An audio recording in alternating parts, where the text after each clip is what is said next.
हम अब स्टार्ट करने जा रहे हैं अपने मेन मेजर कोर्स को, ASP.NET कोर कोर्स को, जिसके अंदर हमारे अब तक के सभी कॉन्सेप्ट्स, चाहे डेटाबेस से रिलेटेड हों, चाहे एंट्री फ्रेमवर्क से रिलेटेड हों, C#, OOP से रिलेटेड हों, HTML, CSS, bootstrap, JavaScript, jQuery, ये सभी के सभी कॉन्सेप्ट्स इस प्रोजेक्ट में रिवाइज होंगे, हमारे यूज़ होंगे।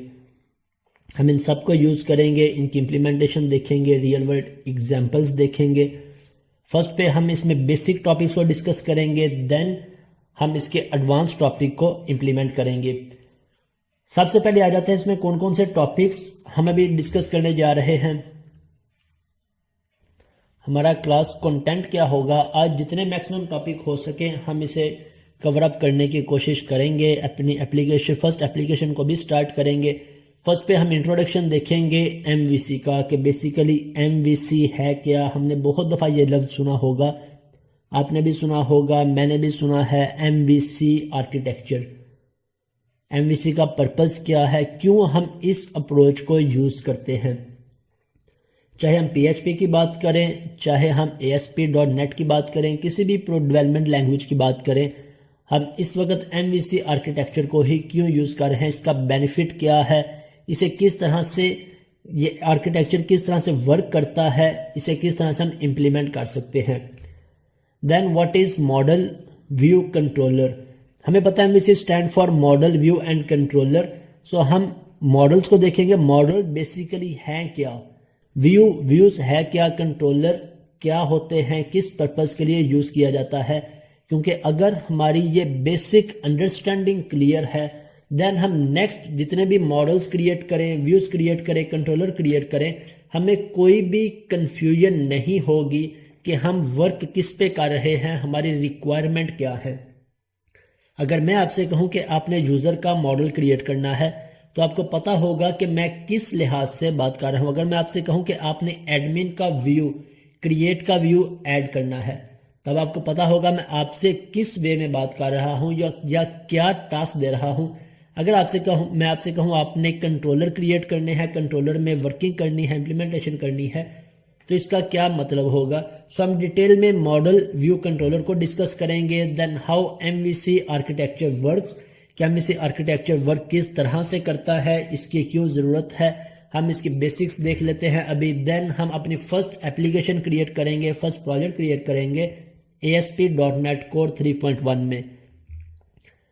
देन प्रोजेक्ट क्रिएट करने के बाद हमें इसकी बेसिक कौन कौन सी सेटिंग्स या कॉन्फ़िगरेशंस को करने की ज़रूरत होती है, सो हम उन सभी बेसिक सेटिंग्स को करेंगे। देन लेआउट पेज क्या होता है, या इसमें हम एक्शन लिंक्स कैसे क्रिएट कर सकते हैं उसे देखेंगे।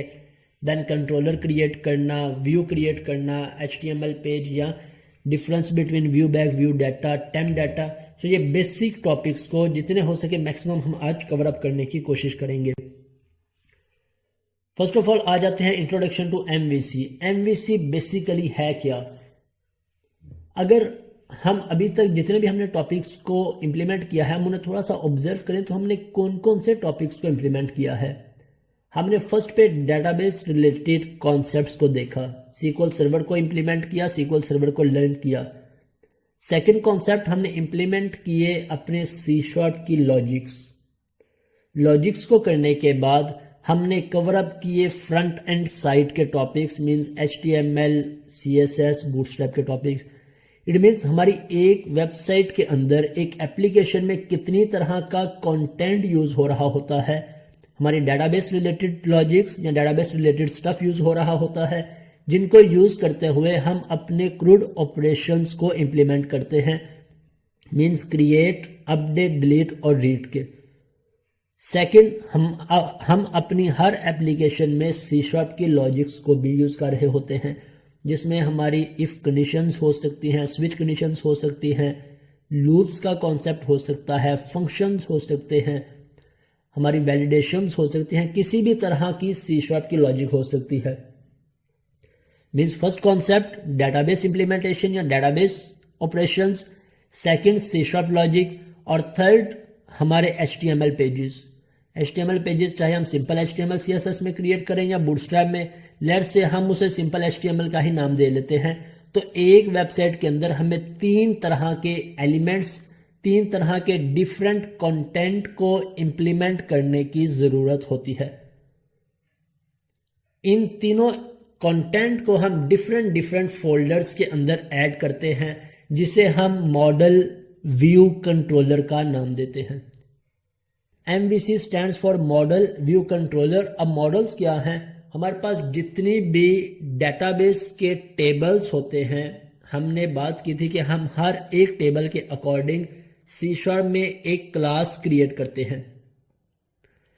अगर मेरे पास डेटाबेस के अंदर यूजर का टेबल है, तो जब मैं इसे C# में लेके जाऊंगा तो मैं इसके इक्विवेलेंट एक C# की क्लास क्रिएट करूंगा, जिसे हम C# क्लास का नाम देते हैं, या हम उसे मॉडल का नाम भी देते हैं। इसी तरह मेरे पास डेटाबेस में कैटेगरी का टेबल है, तो जब मैं इसे C# एप्लीकेशन में इंप्लीमेंट करूंगा तो मैं इसके इक्विवेलेंट कैटेगरी मॉडल क्रिएट करूंगा। तो मॉडल क्या है? मॉडल हमारी C# क्लासेस हैं जो हम हर एक टेबल के इक्विवेलेंट क्रिएट करते हैं। Simple is that. इसके बाद हर क्लास पे हमें कोई ना कोई लॉजिक इंप्लीमेंट करने की जरूरत होती है। लॉजिक कौन सी? हमारी कंडीशंस हो सकती हैं, लूप्स हो सकते हैं, कोई भी स्ट्रक्चर हो सकता है, किसी भी तरह की लॉजिक हो सकती है। सो लॉजिक्स को हम कहाँ पे इंप्लीमेंट करते हैं? कंट्रोलर्स में। सो बेसिकली कंट्रोलर्स क्या है? हमारी लॉजिक्स। मॉडल्स हमारी क्लासेस। कंट्रोलर जिसमें हम अपनी सारी की सारी लॉजिक को डिफाइन करते हैं। And then views. हमारा थर्ड एलिमेंट कौन सा था एक वेबसाइट के अंदर? हमारे HTML पेजेस। सो व्यूज क्या है? HTML। कॉन्सेप्ट्स वही हैं, सिर्फ इनकी टर्म्स या इनके नेम्स थोड़े से चेंज हैं। अगर हम मॉडल्स की बात करें तो हमारे पास कौन कौन से मॉडल्स या डेटाबेस के टेबल्स हो सकते हैं, हम डिस्कस कर चुके हैं। कैटेगरी मॉडल होगा, प्रोडक्ट, यूजर, कंपनी और सप्लायर। अब अगर हम इन सभी टेबल्स के अकॉर्डिंग C# की क्लासेस क्रिएट कर लें, तो हर एक क्लास पे हमें CRUD ऑपरेशंस भी इंप्लीमेंट करने की जरूरत होगी। सो CRUD ऑपरेशन इंप्लीमेंट करते वक्त हम इस पे इफ कंडीशंस को भी यूज करेंगे। कोई भी C# की लॉजिक भी यूज कर सकते हैं। वैलिडेशन हो सकती है, कोई C# का कॉन्सेप्ट हो सकता है। तो ये सभी लॉजिक्स हम कहां पे इंप्लीमेंट करेंगे? अपने कंट्रोलर्स में। सो कंट्रोलर का पर्पस क्या होगा? हमारी लॉजिक्स को हैंडल करना। अब मेरे पास कैटेगरी मॉडल है, तो मुझे एक कैटेगरी का कंट्रोलर चाहिए होगा जिसमें मैं कैटेगरी से रिलेटेड CRUD ऑपरेशंस को इंप्लीमेंट कर सकूं। अगर मेरे पास प्रोडक्ट मॉडल है, तो मुझे प्रोडक्ट का कंट्रोलर क्रिएट करना है जिसमें मैं प्रोडक्ट से रिलेटेड CRUD ऑपरेशंस को इंप्लीमेंट कर सकूं। मैं आपको आसान से आसान एग्जाम्पल में ये कॉन्सेप्ट समझाने की कोशिश कर रहा हूं, और आई होप सो आपको समझ भी आ रहा होगा। इसी तरह अगर मेरे पास यूजर क्लास है, तो हम यूजर से रिलेटेड कंट्रोलर ऐड कर लेंगे, जिसमें इनसे रिलेटेड जितनी भी लॉजिक्स होंगे, ऑपरेशंस होंगे, वो इंप्लीमेंट कर लेंगे। अब ये कंट्रोलर कैसे ऐड करते हैं, मॉडल कैसे ऐड करते हैं, ये बात का कॉन्सेप्ट है, ये थोड़ी देर में हम इसे भी डिस्कस कर लेंगे। फर्स्ट हमें प्रॉपर अंडरस्टैंड करना है कि ये फंक्शनैलिटी या ये टर्म्स हैं क्या, इनका पर्पस क्या है, किस पर्पस के लिए हम इसे यूज करेंगे। इसी तरह कंपनी है तो कंपनी का कंट्रोलर ऐड कर लेंगे और कंपनी से रिलेटेड CRUD ऑपरेशंस इंप्लीमेंट कर लेंगे। सप्लायर है तो सप्लायर से रिलेटेड कंट्रोलर और इससे रिलेटेड CRUD ऑपरेशंस, इसकी जितनी भी लॉजिक्स होगी वो इंप्लीमेंट कर लेंगे। अब हमें पता है कि इन सब CRUD ऑपरेशंस के लिए हमें कोई ना कोई HTML फॉर्म्स भी डिस्प्ले करवाने हैं, जहां से यूजर अपने रिकॉर्ड्स को इंसर्ट करवा सके, अपडेट करवा सके या डिलीट करवा सके। सो कैटेगरी कंट्रोलर, हर एक कंट्रोलर के अकॉर्डिंग हमें कुछ HTML पेजेस या मैं कहूं कि व्यूज भी क्रिएट करने होंगे। कौन सा व्यू हो सकता है? हमारे पास कैटेगरी के व्यूज हो सकते हैं, हमारे पास प्रोडक्ट के व्यू हमें क्रिएट करने पड़ेंगे। अब कौन कौन से व्यू? इंसर्ट का व्यू, अपडेट का व्यू, डिलीट का व्यू और एक लिस्ट का व्यू जिसमें हम प्रोडक्ट की लिस्ट डिस्प्ले करवाएंगे। इसी तरह कैटेगरी के लिस्ट व्यू में कैटेगरी की लिस्ट डिस्प्ले करवाएंगे। एज इट इज हमें यूजर व्यूज की जरूरत होगी। एज इट इज हम कंपनी व्यूज को क्रिएट करेंगे या कंपनी के HTML पेजेस क्रिएट करेंगे। देन सप्लायर से रिलेटेड व्यूज ऐड करेंगे।